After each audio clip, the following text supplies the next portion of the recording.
Mesdames, Messieurs, bonjour et bienvenue dans cette session d'information. Voici les titres du journal. Ce lundi 11 juillet, l'humanité célèbre la Journée mondiale de la population, une occasion pour rappeler que les questions de population sont au cœur de la lutte contre la pauvreté et la promotion des droits humains. C'est un élément de signalisation qui comprend souvent du marquage au sol. Le passage clouté, encore appelé passage piéton, permet de traverser la chaussée en toute sécurité sur les routes. Pour les militantes féministes et laïques, le port du voile islamique serait une atteinte à la liberté, un symbole d'une domination religieuse et sexiste. Emion Ligan était l'invité de ce dimanche pour en parler.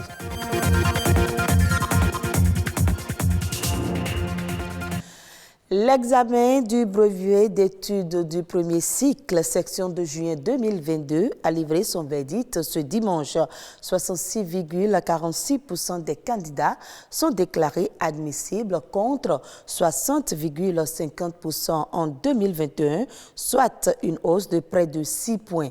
Le département du Borgou vient en tête avec 74,46%.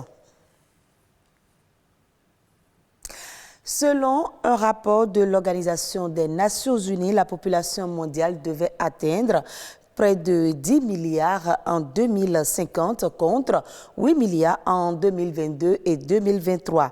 Le rapport confirme par ailleurs le vieillissement de la population en raison d'une espérance de vie croissante et d'une baisse de la fécondité. Ce 11 juillet, l'occasion est saisie pour rappeler que les questions de population sont au cœur de la lutte contre la pauvreté et la promotion des droits humains. Pour cette édition 2022, les Nations Unies estiment que 8 milliards d'individus devraient correspondre à 8 milliards d'opportunités. Sabirat Ao pour plus de détails.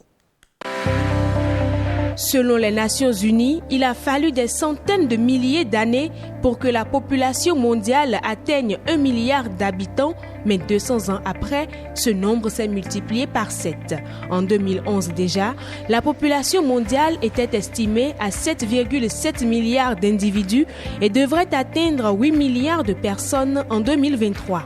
Actuellement, le taux de croissance de la population mondiale est de 1,12% par an, ce qui correspond à une augmentation de 80 millions d'habitants par an. Ainsi donc, d'ici 2050, le monde devrait atteindre 9,7 milliards d'habitants. Cette croissance se justifie en grande partie par l'augmentation du nombre d'individus en âge de procréer, l'évolution considérable des taux de fécondité, l'urbanisation grandissante et l'accélération des migrations. Aussi, l'augmentation de l'espérance de vie passant de 64 ans au début des années 1970 à 70 ans aujourd'hui est pointée du doigt. En Afrique, la croissance démographique est 2 fois plus rapide que celle des autres continents. Et dans la plupart des pays africains, au moins 110% des citoyens ont moins de 30 ans. Cela contraste avec la situation dans le reste du monde où la population vieillit plus rapidement. Mais cette hausse annoncée de la population aura d'importantes répercussions sur les générations à venir. Des conséquences sur le développement économique, l'emploi, la répartition des revenus, la pauvreté et les protections sociales. La Journée mondiale de la population, célébrée ce 11 juillet, est donc l'occasion pour attirer l'attention sur les multiples questions liées au développement. Un moment privilégié pour appeler à investir dans le capital humain et physique pour des sociétés inclusives et productives qui défendent les droits humains et reproductifs. Ce n'est qu'à cette condition que le monde fera face aux énormes difficultés qui attendent la planète et ainsi construire un monde où la santé, la dignité et l'éducation sont des droits et des réalités et non des privilèges et des promesses sans lendemain. Et je l'annonçais dans les titres, des règles strictes sont établies par le Code de la route afin d'assurer la bonne entente entre les automobilistes et les piétons pour traverser la chaussée en toute sécurité. Les passants doivent se rendre sur les passages cloutés qui leur sont réservés. Quelle est donc l'utilité de ces passages, encore appelés passages piétons? Suivez la réponse dans ce reportage réalisé par Ruth Avanon, Arnaud Avanan et Ulvaeus Balogun. On les retrouve très souvent sur la chaussée. Ces bandes verticales blanches alignées les unes derrière les autres. Elles désignent le passage pour les piétons. C'est le lieu de la traversée de la route par les piétons. C'est un endroit qui est tracé de bandes discontinues qui traversent la route, qui est généralement aux intersections, mais ça peut se retrouver un peu partout, là où le législateur a jugé bon de les placer pour permettre aux piétons de traverser en toute sécurité. Placés en agglomération près des carrefours, dans les feux tricolores ou encore tous les 30 mètres sur les grands axes routiers, ces passages piétons censés assurer la sécurité du piéton lors de la traversée de la voie ne sont pas toujours respectés. On souffre vraiment pour traverser la route et ça se remarque, il y a les cas d'accident. Des fois même, on remarque que même les tassimans, les éminements, ils viennent sur les passages, ils viennent occuper le passage piéton. Et quand tu parles, des fois tu es même injurié. Dans notre pays, le passage piéton n'est pas du tout respecté. Parce que des fois on se sent bafoué et on n'arrive pas à traverser comme il le faut. Surtout quand on est dans une voie où il y a une forte circulation ou aux heures de pointe, c'est compliqué pour les piétons de circuler. Au-delà de l'incivisme, l'ignorance du code de la route par les piétons est aussi pointée du doigt. Vous voyez, le législateur a tellement pensé à la sécurité du piéton qu'il a mis plusieurs panneaux pour indiquer ce passage-là. Il y a d'abord la signalisation verticale qui signale d'avance. C'est le panneau triangulaire, bordure rouge, qui annonce déjà que bientôt, vous allez voir le passage pour piétons. En dehors de ça, il y a encore, à l'endroit là où est tracée la bande dont je parle, la bande passage clouté sur la route, il y a encore un autre panneau carré et bleu où on dessine encore le piéton pour dire voici l'endroit où le piéton doit traverser la route. En dehors de la peinture, la bande discontinue tracée sur la route, en dehors de ça, donc il y a ce panneau-là. Donc il y a 3 éléments qui viennent protéger le piéton. Mais si malheureusement les gens font semblant de ne pas connaître la chose et se positionnent n'importe où pour vouloir traverser la route, ça veut dire que le piéton lui-même se met en infraction pour provoquer son insécurité.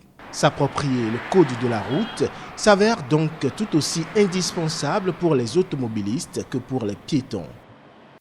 Pour les militantes féministes et laïques, le port du voile islamique serait une atteinte à la liberté, un symbole d'une domination religieuse et sexiste.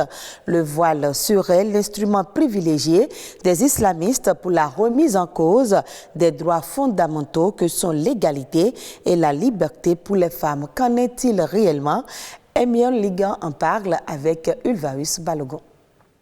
Tous les 10 juillet, dans tous les pays et dans le monde entier, on célèbre cette journée mondiale sans voile. C'est vrai que c'est une journée qui peine à avoir sa place dans le calendrier des journées mondiales, mais ça se célèbre dans plusieurs pays parce qu'il y a plusieurs femmes musulmanes aujourd'hui qui se posent la question de savoir est-ce une obligation forcément d'être toujours avec le voile.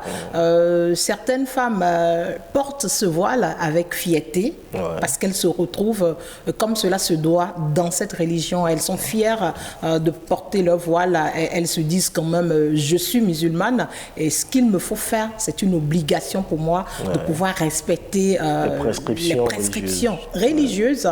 Et pour d'autres qui sont à la fois musulmanes mais qui se disent ben bon, j'ai quand même envie de me retrouver dans ma liberté, je suis musulmane, oui, mais est-ce une raison pour laquelle je dois tout le temps me retrouver avec le voile, mon hijab tout le temps? Bon, c'est pas forcément l'idéal pour moi.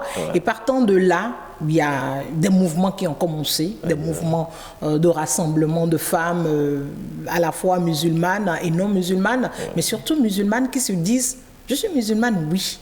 Je peux porter le voile comme je peux ne pas le porter. Mais cela ne m'enlève pas mon droit d'être musulmane. Cela ne pose-t-il pas, à votre avis, des questions de droits, des droits fondamentaux de l'homme, notamment des questions de liberté, d'égalité des femmes aujourd'hui? En fait, c'est même là la cause. Parce que quand nous retournons à la Déclaration universelle des droits de l'homme, la DUDH, chaque être devrait être libre de tout ce qu'elle fait. Et là où commence ta liberté, ou là où s'arrête même ta liberté, c'est par là où commence la liberté de l'autre. Et si aujourd'hui, elle peut se dire, le voile, je l'ai porté hier, par exemple, je parle d'une femme musulmane, et elle s'est sentie très à l'aise. Après, demain, elle peut aussi se dire que là où je vais aujourd'hui, je n'ai pas envie de le mettre et que je dois pouvoir me trouver aussi élégant sans mon voile. Il faut dire aussi que c'est une question peut-être de diversité culturelle aussi, le respect de la diversité culturelle de l'autre, accepter l'autre tel qu'il est, qu'elle puisse porter son voile sans que cela ne puisse me gêner. En fait, le réel souci, vous savez, c'est quoi? Peut-être même la quasi-totalité de ces femmes musulmanes ne veulent pas forcément aller à une journée sans voile. Mais qu'est-ce qui amène à cette journée sans voile? Déjà, celles qui en portent, elles sont trop insultées.